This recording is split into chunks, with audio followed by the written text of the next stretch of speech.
what's up? I've been selling on Depop for about a year, but I also buy a lot of things on Depop, sometimes to source, to flip as a reseller, or a lot of the time it's just to buy for myself. So I have a few packages. I'm going to be on enveloping, I don't know what to call it, but unboxing one right now. So I'm going to be showing you guys what I got. I really don't know what's in each one because I don't remember. I order a lot of stuff, so I'll kind of be showing you as I learn myself.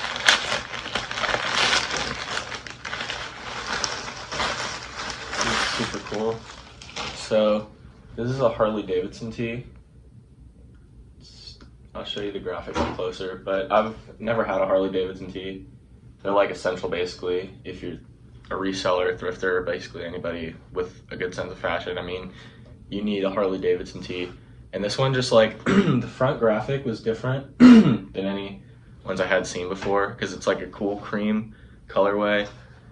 But I just like the design a lot, and it's a nice tee I'll be able to wear when I skate or just go out, and it matches with anything. So it was like 20 bucks, 25 bucks. So it's a great deal on a super clean tee.